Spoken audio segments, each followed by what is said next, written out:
And the only way that people can fight back is to take over land, to do a radical action, you know, because no promises will work.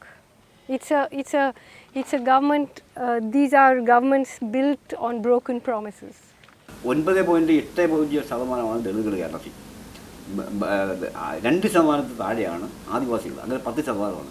Dalit ക്രൈസ്തവர்கள் ഉൾപ്പെടുമ്പോൾ 19% ജനങ്ങളുള്ളവരാണ്. ഈ 20% ജനങ്ങളെ പാർശ്വവൽക്കരിച്ചുകൊണ്ട് മാത്രമേ ഒരു വികസന പ്രക്രിയ നടത്താൻ പറ്റൂ. അതല്ലെങ്കിൽ ചേരികൾ ഉണ്ടാക്കേണ്ടി വരും.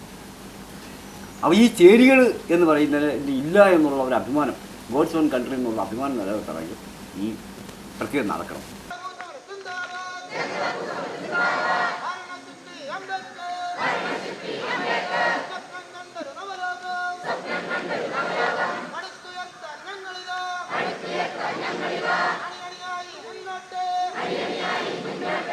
പിന്നെ അതുപോലെ ആഹാരത്തിന് ഞങ്ങൾക്ക് ബുദ്ധിമുട്ടുണ്ട്. കാരണം ഞങ്ങൾ ഇറങ്ങി ചെല്ലുമ്പോൾ തന്നെ ഇവിടുന്ന് എവിടെയെങ്കിലും പോയി ജോലി ചെയ്ത് കൊണ്ടുവരാനായിട്ട് പുരുഷന്മാർ പോയാൽ പോലീസ് അവരെ ഉപരോധം പിടിച്ച് അറസ്റ്റ് ചെയ്ത് കൊണ്ടുപോകും. സ്ത്രീകൾ പോയാലും പിടിച്ചുകൊണ്ട് പോകും. അപ്പോൾ നമുക്ക് വെളിയിൽ ഇറങ്ങി പോകാൻ വലിയ ബുദ്ധിമുട്ടുണ്ടാകുന്നുണ്ട്. വിവിധ തരത്തിലുള്ള കേസുകൾ നിരത്തി ഞങ്ങളെ സാധുക്കളെ, പട്ടിണി പാവങ്ങളെ ഇവർ ഈ പല കേസുകളും, അത് നമ്മളെ പിടിച്ചുകൊണ്ട് പോയ 16 ഫയലുകളിൽ ഞങ്ങളെ ഒപ്പിടിച്ചു 16 കേസുകളിൽ അവർ വിവിധ തരത്തിൽ കേസ് പറഞ്ഞ് ഞങ്ങളെ ഈ ഇന്ത്യൻ പൗരന്മാരല്ലെന്ന് വരെ ചിത്രീകരിച്ചാണ് ഇവർ ഇപ്പം ഞങ്ങളോട് ചൂഷണം ചെയ്തുകൊണ്ടിരിക്കുന്നത്. ഞങ്ങൾക്ക് ഏതോ വിഘടന ശക്തികൾ ഞങ്ങളുടെ പുറയിലുണ്ടെന്നൊക്കെയാണ് അവരുടെ റിപ്പോർട്ടും കാര്യങ്ങളും ഒക്കെ പോയിരിക്കുന്നത്. ഇപ്പോൾ ഈ കയറിയുള്ള ഈ 25,000 ആളുണ്ടെന്ന് പറഞ്ഞില്ലേ, അവർ മൊത്തം കേസുകാരാണ്. എല്ലാം മോഷണ കേസും എല്ലാം അങ്ങനെ മൊത്തം കേസ് പറഞ്ഞ് വെച്ചിരിക്കുക. അത് വെച്ച് കഴിഞ്ഞാൽ സത്യം എന്തുവാ ഈശ്വരനും ഒക്കെ അറിയത്തുള്ളൂ. മൊത്തം ഇവിടെ കയറിയിട്ടുള്ള കുഞ്ഞു കുട്ടികൾ ആകെ കേസുകാരാണ്. മൊത്തം എല്ലാ കള്ളക്കേസ് അവരുണ്ടാക്കി വെച്ചേക്കുന്നത്. ഇവിടെ നിന്ന് ഒരെണ്ണത്തിനെ പിടിച്ചു കഴിഞ്ഞാൽ ഉടനെ അവർ കള്ളക്കേസാണ്.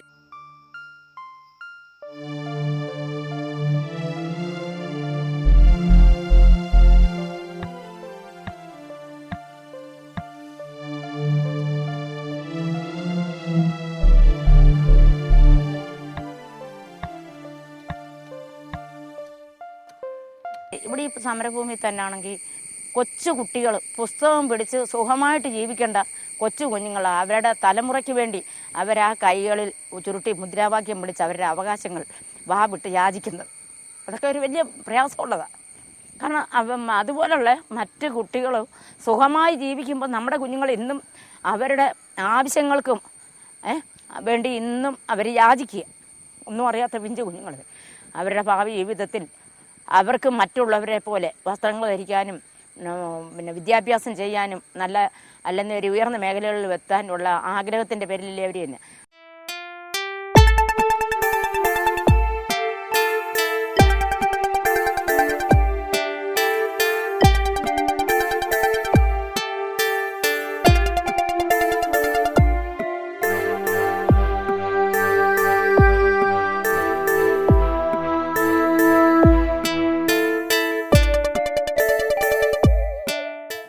ഇവർക്കൊക്കെ വീടുണ്ട്, ഇവർക്കൊക്കെ സ്ഥലമുണ്ട്, വെറുതെ അവിടെ ഭൂമി എടുക്കാൻ പോയിരിക്കുക.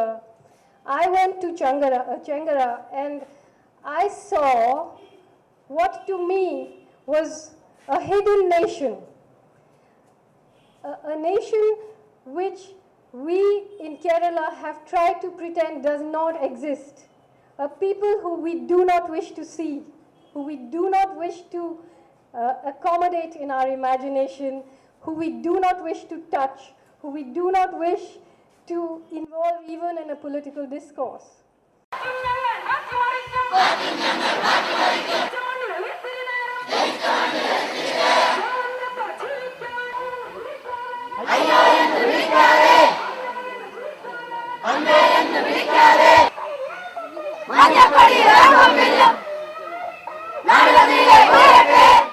കേരളത്തിൻ്റെ രാഷ്ട്രീയ സംവിധാനം, ഇന്ത്യയുടെ രാഷ്ട്രീയ സംവിധാനം തന്നെ ദലിതരുടെ അവകാശങ്ങൾ പ്രൊവൈഡ് ചെയ്യുന്നതിൽ പരാജയപ്പെട്ടിരിക്കുന്നുവെന്ന് തിരിച്ചറിയുകയും ഇന്ത്യയിലെ രാഷ്ട്രീയ പാർട്ടികൾ ദലിതരെ പ്രതിനിധാനം ചെയ്യുന്നില്ല എന്ന ഒരു കാര്യം കൂടി തിരിച്ചറിയുന്നതോടെ വേറിട്ട നിരവധിയായിട്ടുള്ള ഇടപെടലുകൾക്ക് പുതിയ സാധ്യതകൾ ചരിത്രത്തിൽ രൂപം കൊള്ളുന്നുണ്ട്. ഇന്നിപ്പോൾ കാണുന്ന പുതിയ മൂവ്മെൻറ്റുകളെല്ലാം തന്നെ അടിസ്ഥാനപരമായി ഇന്ത്യൻ സ്റ്റേറ്റ് ഒരു ജനവിഭാഗം എന്നുള്ള നിലയിൽ സാമൂഹ്യനീതി ഉറപ്പുവരുത്തുന്നതിൽ പരാജയപ്പെട്ടിരിക്കുന്നുവെന്നും ഇന്ത്യയിലെ രാഷ്ട്രീയ പാർട്ടികൾ ദലിതരെ യഥാർത്ഥത്തിൽ പ്രതിനിധാനം ചെയ്യുന്നില്ല എന്ന ഈ രണ്ട് തിരിച്ചറിവുകളാണ് സമകാലീനമായ ദലിത് ഉണർവുകളുടെ അടിസ്ഥാനമായി നിൽക്കുന്നത്. ഏറ്റവും സ്കാറ്റേഡായിട്ടുള്ള, ഏറ്റവും ചെതറിക്കപ്പെട്ട ഒരു സമുദായമായിട്ടാണ് ദളിതുകൾ വയ്ക്കുന്നത്. വാസ്തവത്തിൽ ജാതി ഇന്നും അതിൽ ശക്തമാണ്. ഈ ദളിതുകളെ സംബന്ധിച്ചിടത്തോളം ഇങ്ങനെ സമുദായം എന്നൊരു സങ്കല്പമില്ലായിരുന്നു. 1990-കളിലാണ് ഇവർ ഞങ്ങൾ സമുദായം ആകണം എന്നുള്ള ആശയം ഉണ്ടായത്. അതായത് പറയലും പുലിയനും വേട്ടുവരും ഇങ്ങനെയുള്ള ജാതികളെല്ലാം തന്നെ ഒരു മനോഘടനയിൽ ഒന്നാണെന്നുള്ള മനോഘടനയിൽ സമുദായമായി മാറണം എന്നൊരു ബോധം ഉണ്ടാവുന്നത്. അപ്പം ഒരു മാനുഷിക മൂല്യം പരിപൂർണമായിട്ട് ഞങ്ങൾ മനസ്സിലാക്കി ഞങ്ങളുടെ സംഘടനയിൽ മാനുഷിക മൂല്യത്തെ മനുഷ്യനെന്നുള്ള ആ നിലപാട് സ്വീകരിച്ച് എല്ലാവരും ഇതിന് തുല്യരാണ്, എല്ലാവരും കഷ്ടപ്പെടുന്നവരാണ്, എല്ലാവർക്കും ഇത് വേണമെന്നുള്ള ഒരു അവസരമാണ്. ഞങ്ങൾ ഹിന്ദുവുണ്ട്, മുസ്ലിങ്ങളുണ്ട്, ക്രിസ്ത്യൻസ് ഉണ്ട്, പിന്നെ അതുപോലെ അടിസ്ഥാന വർഗത്തിൽപ്പെട്ട എല്ലാ വിഭാഗക്കാരും കക്ഷി രാഷ്ട്രീയമില്ലാതെ വർണ്ണവിവേചനമില്ലാതെ ഒരേ ലക്ഷ്യത്തിന് വേണ്ടി ഒന്നിനു വേണ്ടി മാത്രമാണ് ഞങ്ങൾ അടിയുറച്ച് സമരം ചെയ്യുന്നത്. ഇപ്പോൾ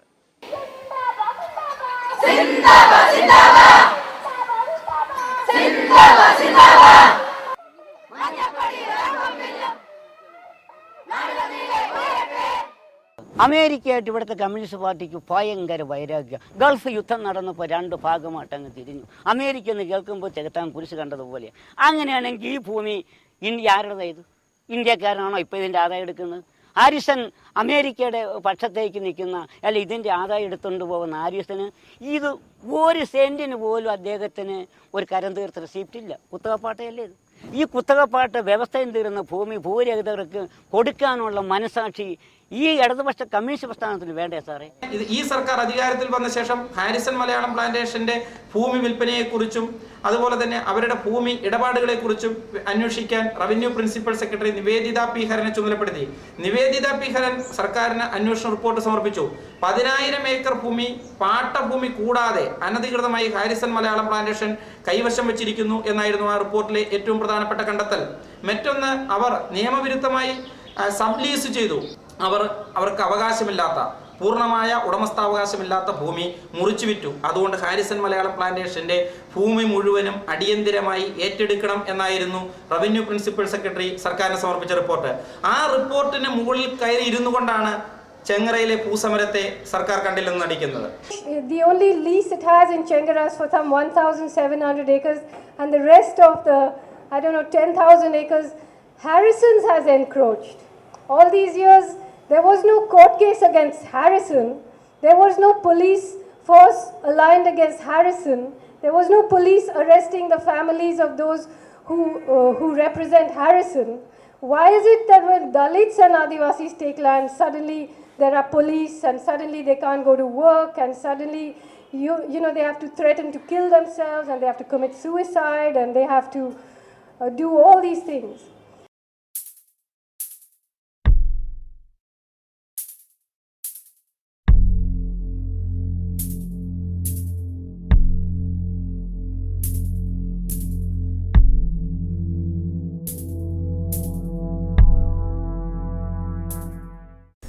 ദളിത് ആദിവാസി വിഭാഗങ്ങളുടെ മന്ത്രിയായ AK ബാലൻ ചെങ്ങറ ഭൂസമരത്തെ തള്ളിപ്പറഞ്ഞുകൊണ്ട് പറഞ്ഞത് അന്യരുടെ ഭൂമി കയ്യേറുന്നത് കയ്യും കെട്ടി നോക്കി നിൽക്കാനാകില്ലെന്നാണ്.